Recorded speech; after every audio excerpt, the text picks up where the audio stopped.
গতকাল অথবা পরশু দিন সম্ভবত বিএনপি মহাসচিব একটা বক্তব্যে বলেছেন ওনারা একটা ইনক্লুসিভ নির্বাচন চান।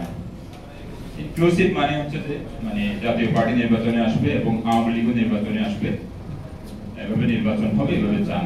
তাহলে ওনাদের মনোভাব বোঝা গেল যে ওনারা খুবই উদার এবং বোঝাই যাচ্ছে ওনারা ক্ষমতায় আসলে মানে এক সপ্তাহের মধ্যে আওয়ামী লীগ এসে বসে যাবে, আওয়ামী লীগ বিরোধী দলে আসবে, জাতীয় পার্টি রাজনীতি করবে যথারীতি এবং আমাদেরকে আবার সেই পুরনো কিচ্ছা কাহিনী শুনতে হবে যেসব আওয়ামী লীগ আমাদের ফ্যাসিস্ট সময়ে যেসব শোনা লেগেছে আমাদের।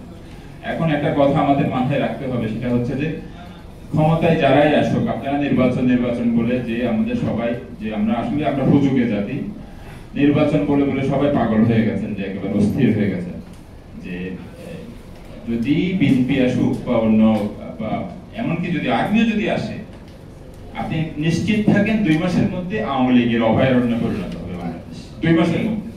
এবং যথারীতি আমরা একটা ভয়ঙ্কর পরিস্থিতির মধ্যে আবার প্রবেশ করব, যেখান থেকে আমরা সহসা বেরোতে পারবো না। ডক্টর ইউনূস এসছেন একেবারেই আল্লাহ ওনাকে পাঠিয়েছেন, এরকম আশীর্বাদ হিসেবে এসছেন, উনি তো নির্বাচনের মাধ্যমে আসেন না। তো একটা বিষয় হচ্ছে যে আপনারা যদি ডক্টর ইউনূসের ব্যাপারে যদি খুব বেশি মানে আশাবাদী না হন, যে ইউনূসকে যদি আপনারা ছেড়ে দেন সেটা হবে বাংলাদেশের জন্য খুব ভয়ানক কিছু।